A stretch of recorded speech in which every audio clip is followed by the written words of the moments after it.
Yeah, so you asked me about the need for a Kubernetes agent as we have it written now.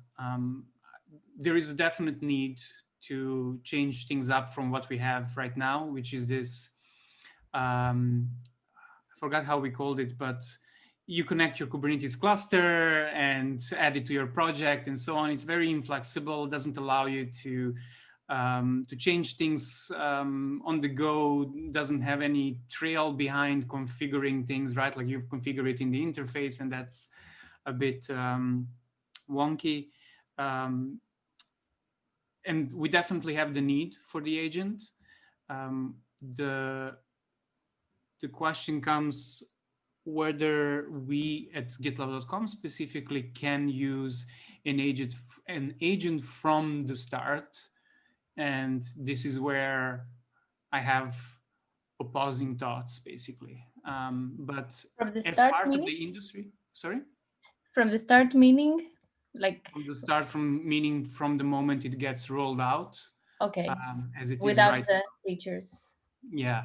Now, it's not only about the features, it's more about um, what is the company's direction with this. Right now, everything is being, like, wherever I read about Kubernetes agent, you have notes that say something like, this is an experiment, or we are working on gathering data on whether we are going to be using something like this, right? To see the adoption and so on.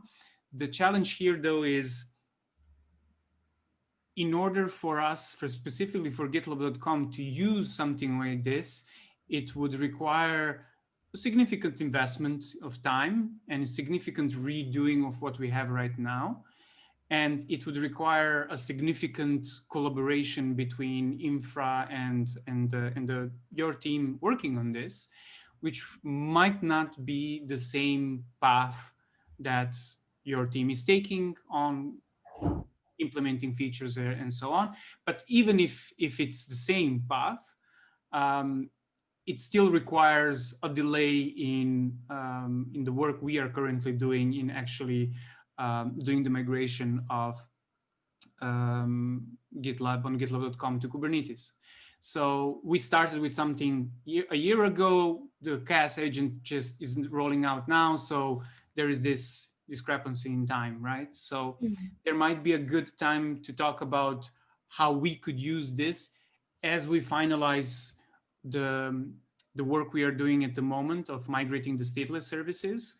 And maybe that can be the point where we can evaluate, and this is where I'm mostly confused, right? That might be the point where we can evaluate whether it makes sense for us to start working with the team and like changing actually everything we did so far to adapt it towards this goal. But on the other side, I know the value of dogfooding, and I know how valuable all of this is. And I know also at the same time that you don't have the customers using this, so we can actually impact the changes very early on as we go further. And this is the dilemma. The dilemma comes from the company needs to provide us more time and more of a direction on what is okay to drop, because our goal is migrate GitLab.com to Kubernetes, right? And for that, we have serious amount of work left and not many people doing it. And this would be a distraction, like changing the things that are currently working for us would be a huge distraction for us. Of course. Yeah. I have so many questions. I will say them and then we can pick and choose. Okay. Yeah, go for it. First question is, what use cases would you see your team having using the agent for? I will ask all of them and then maybe you can remember them if I forget. Second, how common do you think GitLab use cases would be to other companies' use cases? So our customers? I can also write them down. And I already forgot the first one. what specific use cases would you see your team using the agent for? Then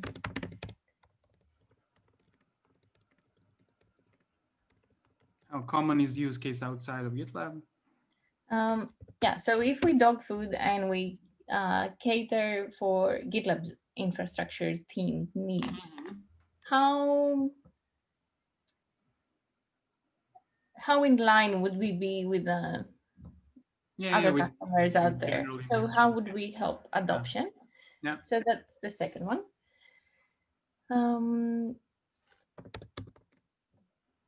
And then we can talk about the experience of the agent, which is the main thing actually I want.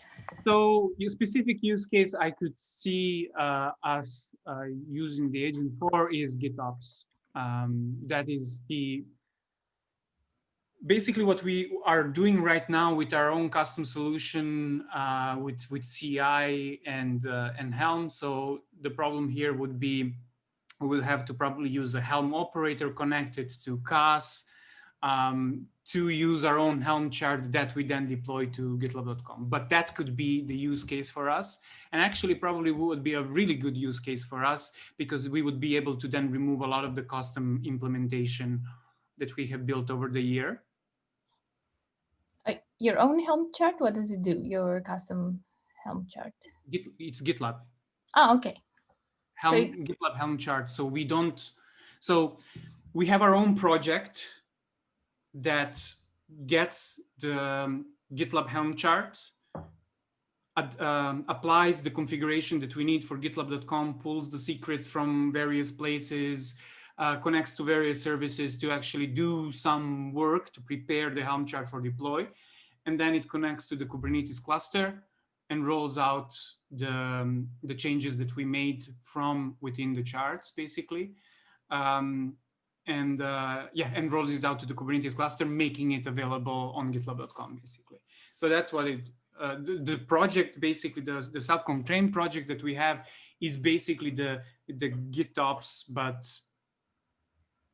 I'm stretching the meaning of the role, right? Like it's within that area, like it's what GitOps would be for us. Okay. So this is the release process you follow for GitLab. Yeah, rollout release process. Yeah, exactly. Is that for like the migration, as part of the migration, or is it the like final process? I mean, what's final? Nothing. Everything change all the time. Yeah, exactly. So I wouldn't call it final necessarily, but this is GitLab.com deployment process on Kubernetes, right? So we are not married to the project itself. Again, like I said, it was built as a need that we had that we couldn't fill with anything else. I think we are all ready to change it, but once we complete the migration, for sure. Right now, it's working. It's working for us really well. So migration is taking the priority of any changes in there. And would you use in the new world after automation, after migration, would you use the agent to automate stuff? So would you say in my dev environments, I want to deploy changes from a manifest project automatically? Probably not that way, mostly because one of the other dog fooding requirements that we have is that we use whatever the distribution team builds to install GitLab. So what our customers are using to install GitLab itself is what we also use for GitLab.com, which would mean that we either have to use the Helm chart as is. So that means the only need we have right now is then to drop a manifest of some sort in a place that would be a collection of configuration and interactions with other projects, and then push that to Helm chart.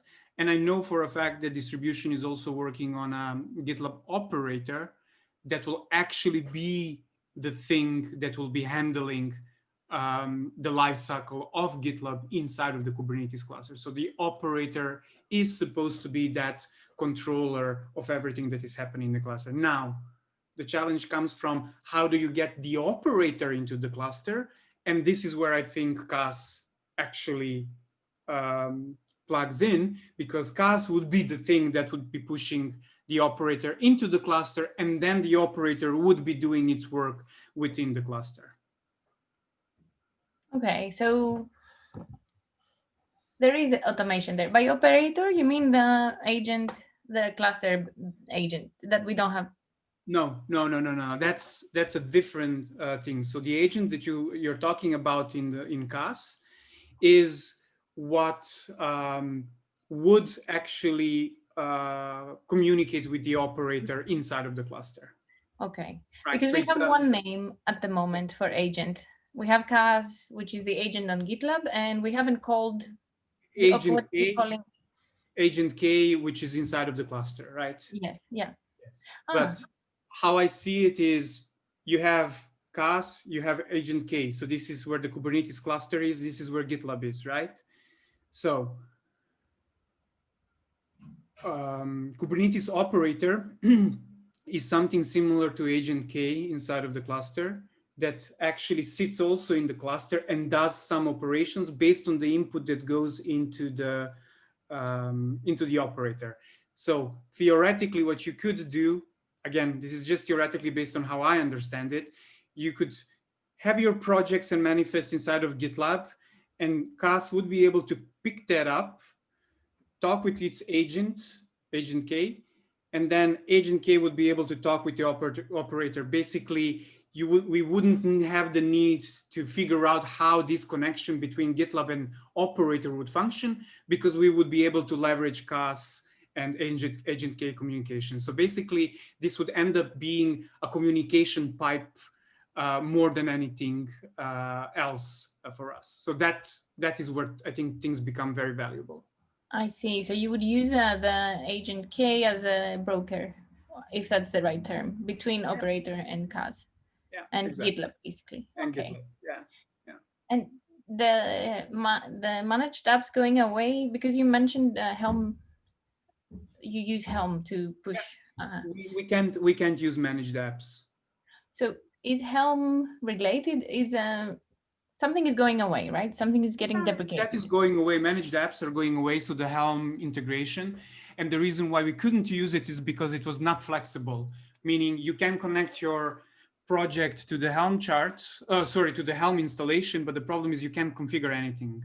So by that going away, actually, with CAS, we would have more options to actually use that integration going forward. Again, depending on what the direction of installation goes into, right? Like if we remain with the vanilla Helm chart, for us, as it is right now, for us, it would be much more difficult to use it because we have a layer on top that allows us to work with multiple clusters. And that is what currently doesn't exist inside of GitLab. Right. And your question about how common is the use case, it is a very common use case. You know, that about GitOps, about like all of that, like it's a very, when I say very common, I mean very common in that industry or something that people do want and need.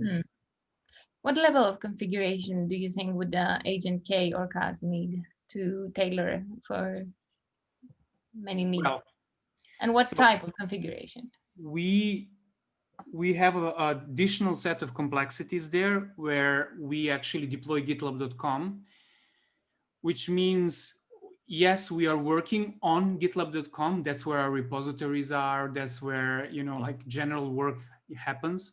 But actually, the actual deployment that we do happens on a separate GitLab instance because of that dependency, right? Like you have to have a separation of concerns, because if something breaks on gitlab.com, if there is a bug and so on, you cannot deploy gitlab.com, which can't work. So for us, it's very important that that integration, whatever it is very flexible so that it can actually communicate through a certain API when necessary. So I could imagine a case where theoretically you would be able to add a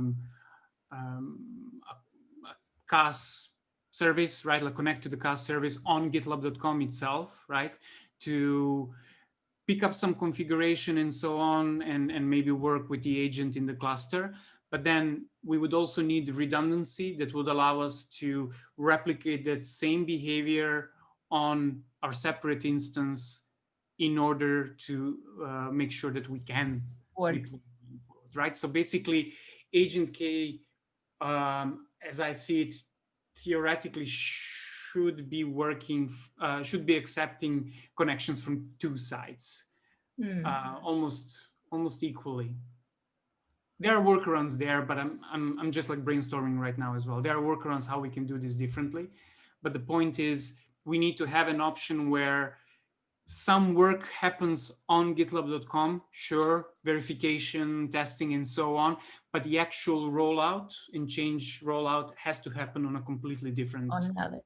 So by mentioning rollout, I'm thinking now, how does the agent fit in our existing functionality? Because CI/CD already has incremental rollout. And you have a lot of flexibility configuring stuff there. How does the agent help you? How does it, what role would it play in this world? Would it be redundant? Would it add some benefits if it was Yeah, I think integrated? that question would be best asked for your team, because that was my initial thought as well. Like I thought we already had some flexibility there. So especially with CI, CI is super flexible, so it allows us to do all of these things. Now, the difference that I understand is CI has to connect to the cluster externally, while Agent K is already inside of the cluster and uses an established safe connection. So from that side, it actually removes all of the configuration, all of the insecurity that you have within CI, and solidifies it within the framework we set. So from that side, if CAS ends up being successful on Agent K and ends up being solid, I can actually see that for Kubernetes specific use cases, actually replacing the CI/CD flexibility and working together with it rather than replacing it, right? Maybe being another level of, like another connector for CI/CD that will allow us to do the CD part of. You would have CI/CD talking to Agent K and then to CAS, and then this would talk to Agent K in the cluster, and that would talk to the operator to push the CI/CD changes. Yeah, exactly. This is all very complex. And that would all connect with each other. So feedback has to exist. It can't be just, you know, you do something at GitLab, GitLab connects to CAS, CAS sends it over. No. It has to come back as well. So let's use a very simplified example. You're working on your feature, right? You have your CI running some tests, running some visual verifications and so on. And then you want to push this forward through CD, right? Within the same interface, you don't really want to have a change of like, now go to this page where you can see this happening. No, within the same interface, you want to say, all right, now I want to roll it out, which is the CD part. So within the same interface, your connector would talk with CAS. CAS would go Agent K, that would do something, and that something would bring it back to CAS, and CAS would then print some verification. So say you rolled something out on staging, for example, staging goes well, and it tells you like, hey, I succeeded with my work, and you would do more CI stuff. You would probably, I don't know, do another QA set of things. Maybe you would run an automated QA. We do run that already as well. And that would allow you to get the result of whatever was happening in staging is okay. And then we would again connect to CAS and say like, hey, roll this out further and bring us and then again, until you have rolled out all your changes. Until we're done. But obviously through this pipe, what you would also want to see is you send some request for, hey, when you're deploying, collect these type of metrics for me. I need memory, I need CPU, I need RPS or something like that. And as this thing gets done, like you would get that feedback back, and you would be able to do something with that. Continue. But if you have multiple environments you want to roll out your changes to, that means multiple clusters and multiple agents. Yeah, and within within those environments, you can still have multiple clusters. So it works on multiple levels. you can have like a staging environment that has a cluster, you can have production environment that has a cluster, but what actually for us, what happens is our staging environment has 4 clusters. Our production environment has 4 clusters, and there is an order of execution in each and every one of them. So not only that you have 2 environments separate, you also have levels in there as well. So that means that the agents installed on these 4 clusters per environment, so 8 clusters, need to have the same configuration? Yeah. Probably, right? Absolutely. We have the same configuration. Okay, and this is defined by the configuration project of each agent. Correct. And why not, now I'm thinking, why not the CAS sends the same configuration according to the needs of what you want to do? CAS can do that, yeah. Maybe it's a better to configure the one GitLab agent and say, configure these 8 different agents. If it has the flexibility to do that, I don't, like, I'm only looking into it now. I don't know how much it can actually do, but from my like general understanding, we don't need or want specifically to configure multiple agents, at least not for, let me think, would we even want to configure more than one CAS for all of our environments? No. I'm thinking now no, mostly because if we configure CAS to actually connect to these multiple clusters, what we only want to ensure is that CAS knows that there are multiple clusters and knows that we can, within our configuration project, work with them differently. But I don't want to go and set up CAS connector independently for each cluster. Like I want to have as close of a configuration between different environments as possible in a single pipeline, right? Like I'm not talking about independent pipelines. I'm talking about a single pipeline. One type of job to simplify it for me. Yeah, exactly. Because at the moment, and that's the UX problem I'm facing, you have agents, you have one agent, it has a configuration. Then you have a manifest project where you describe what you want this agent to deploy. Yeah. You have to go to your manifest, add your configuration. You have to install your agent with its configuration. And then you also have to link these two. So you have to go to either the agent or the manifest and say, I want one or both basically to have access to each other. And that feels like a very unintuitive user experience for me. I have to do so many disconnected steps without and we also had that before, like a long time ago, before CI was an integrated product. We had a separate CI then, and it was a horrible user experience because they had to do exactly what you're saying, and no one wanted to do it because it was complicated. My question is, okay, you are the operator, you have control of the agent. I am the developer, I have control of the manifest. Correct. I have to come to you and say, can you add my manifest to your agent? How do I know you have an agent? How do I know there is an agent concept? I don't. So I'm basically trying to somehow simplify that as a next step. So the MVC is going to be this complex configuration. By our conversation, I'm thinking maybe we could use CAS to some level to configure multiple agents and, I don't know, somehow assign manifest projects automatically, depending on availability of clusters. Would that be something feasible or desirable? Your 4 clusters, for example, how much do you micromanage? What's deployed on each? So I don't know how to answer that question. I guess because I'm missing more information on how CAS actually works or like what kind of options it has. But basically, if you go to our repository right now,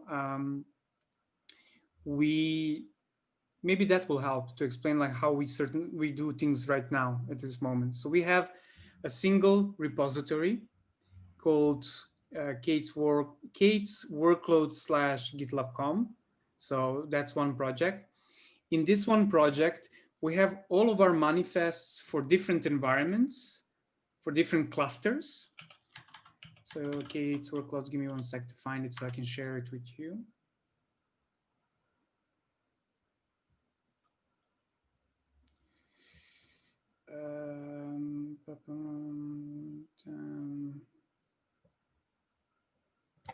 All right, I'll share this with you here.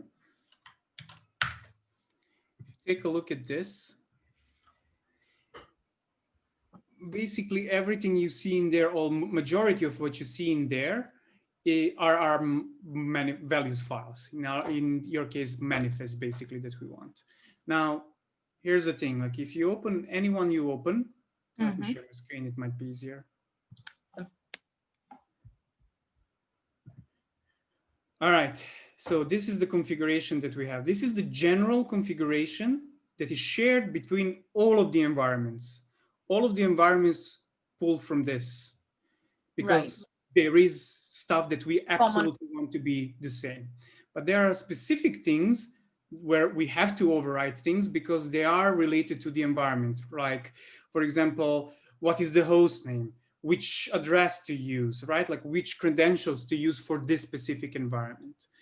And you would see that for all of these, like staging, production canary, pre. So these are the start values and so on and so on. Basically, we have a level that is shared, and then we have a level on top that is unique for each configuration. Correct.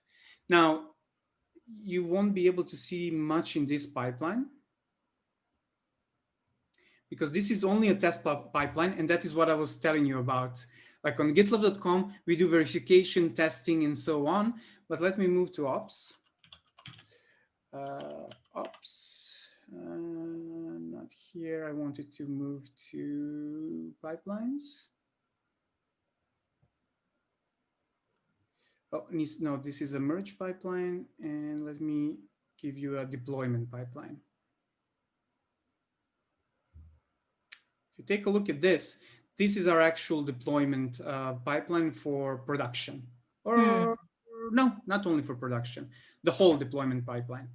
Right? Like within the same repository, we do some verification again, but now against environments. So that's different from GitLab.com. This is ops. We are actually talking about real workloads that change things, right?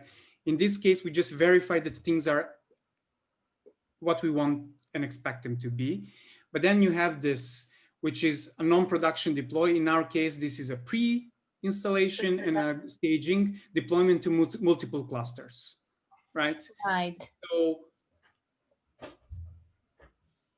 if I were to open any of these pipelines, the only thing that distinguishes to which environment things are going to go is the code that we wrote, where we said, if it's non-prod deploy, then open up this manifest file, do it like this, like mangle it like this, and then go connect to this cluster.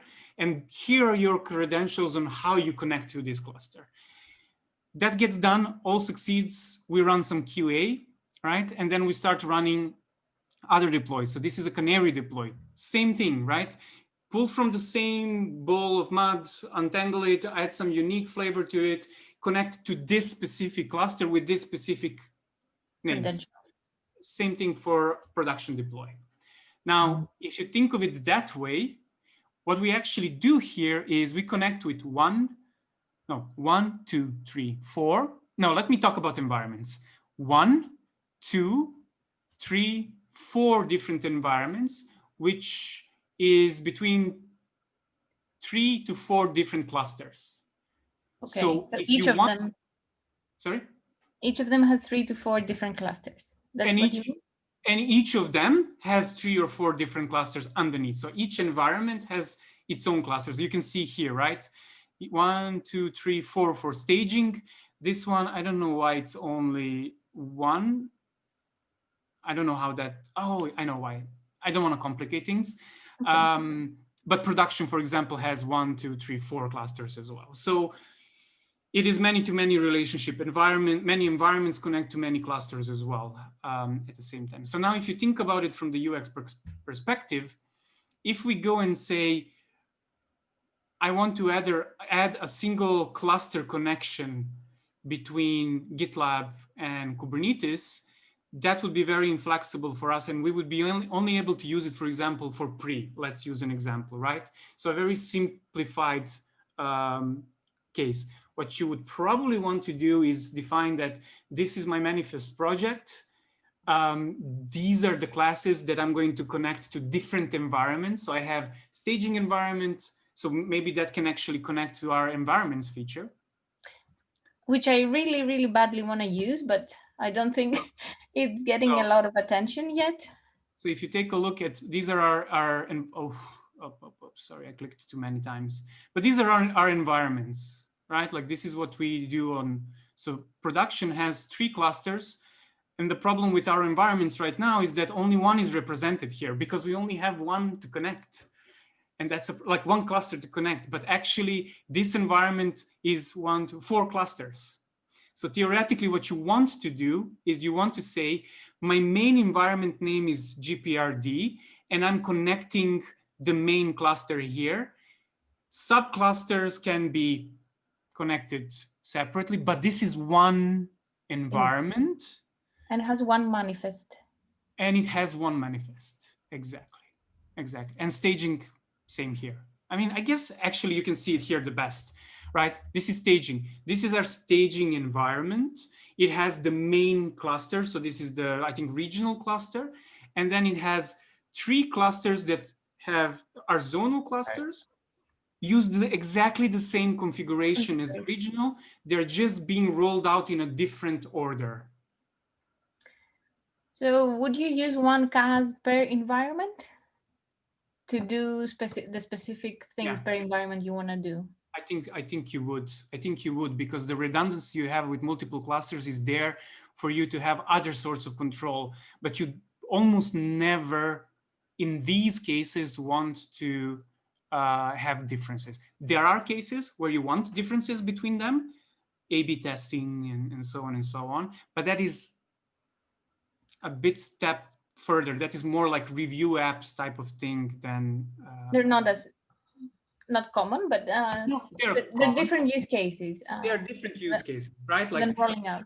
Right now, at the maturity we are at, adding complexity of A/B testing is a bit too much.